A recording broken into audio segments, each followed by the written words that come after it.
guys, what's going on? Erik Schultek here. Today I want to talk a little bit about bass drum technique and bass drum motion.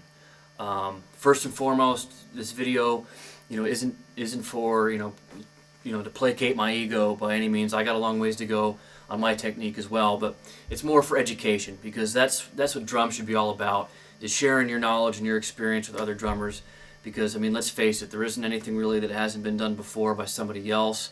So there are no secrets. So, I'm one of those guys that's been around, trying to play, double bass drums for over 14 years. And, back before we had, the YouTubes of the world and all this information at our fingertips where we could just search and immediately find an answer.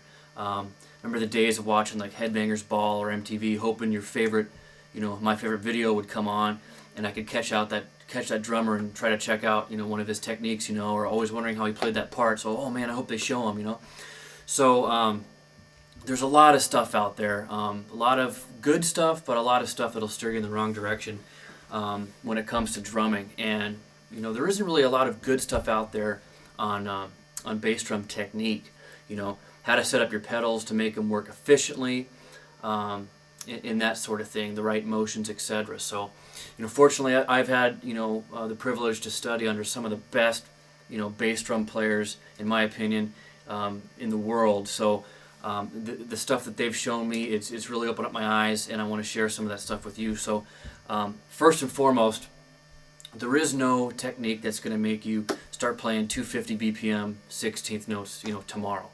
Whatever you use, whether it's flat foot, heel down, doubles, whatever. It just takes years and years of trying to get there. You're not gonna, start playing, Nile songs tomorrow. So it's a process, but it's a fun process. Remember, it's about the journey. It's not that end goal. It's what you learn along the way too. So, with that being said, there is no magic technique.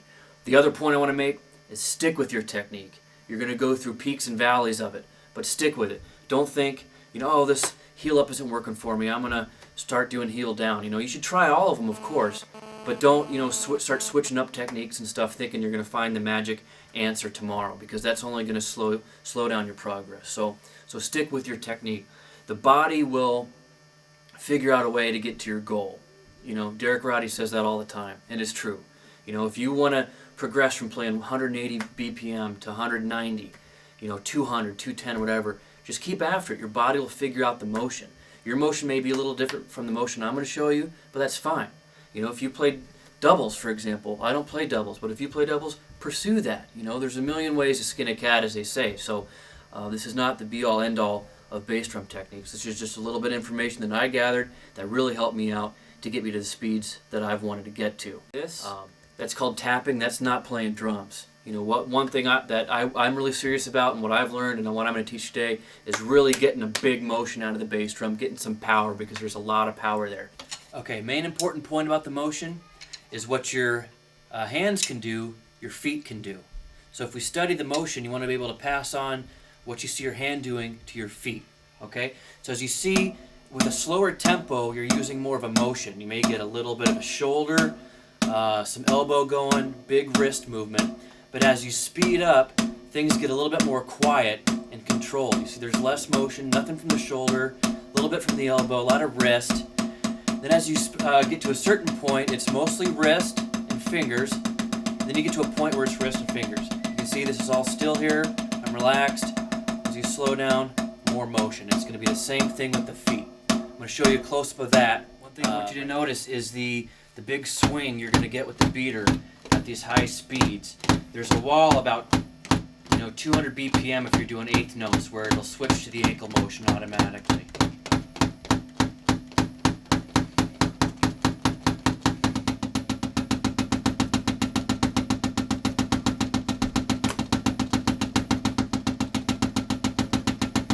You can see that big distance.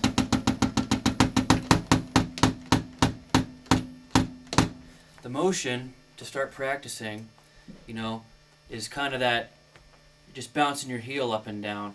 If you're just sitting down at your kitchen table or whatever, you transfer that to this. It takes some time to get down, but that's really the the secret to double bass at high speeds. I'm a firm believer, it's a huge point, that you have to learn how to play at those high speeds in order to get the motion.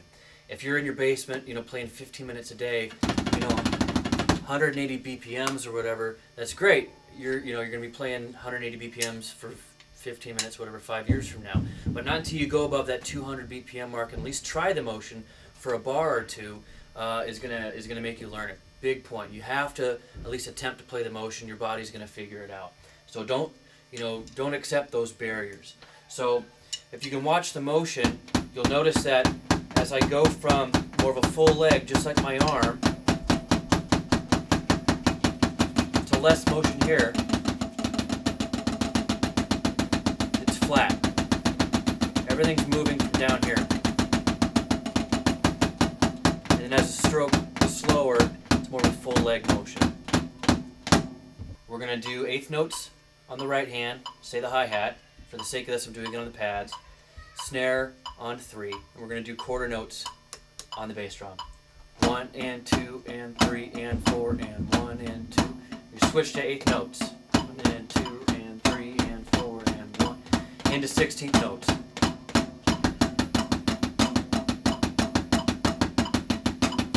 Now to get into this tempo, I mentioned this 200 BPM. You really got to be 200 BPM and above to get the ankle motion going. So for the sake of this, I'm at 105, so 30-second notes with both feet. This is going to be, 210, doing eighth notes on the feet. So we're going to start off doing quarter notes, eighth notes, 16th notes.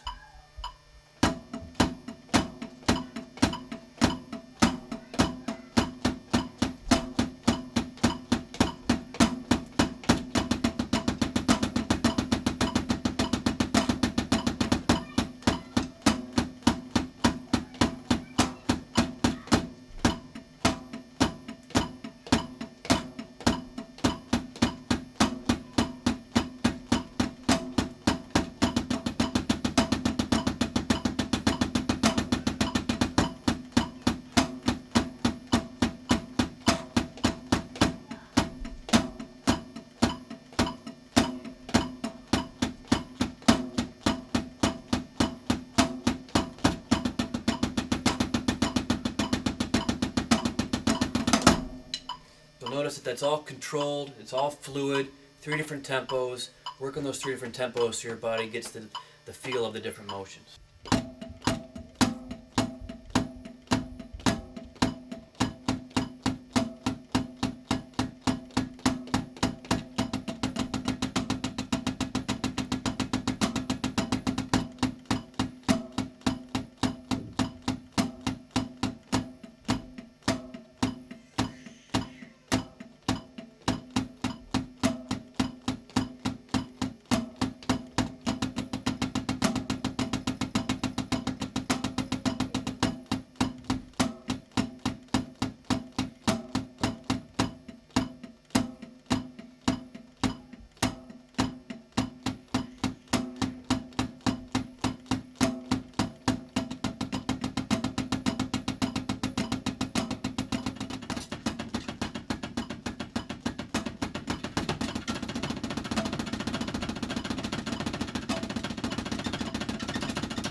Alright guys, thanks a lot for checking this out.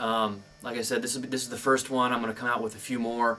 There's a lot of exercises to share. This is just the basic one, so hopefully some of you single foot guys can get something out of this on how to play more consistent, utilizing a more efficient motion, not straining so much. And like I said, there's more to come, so be on the lookout for those. You can check out all my videos at youtube.com/pottersfield13. And like I said, I'm just going to throw more of those up, and we'll talk to you soon.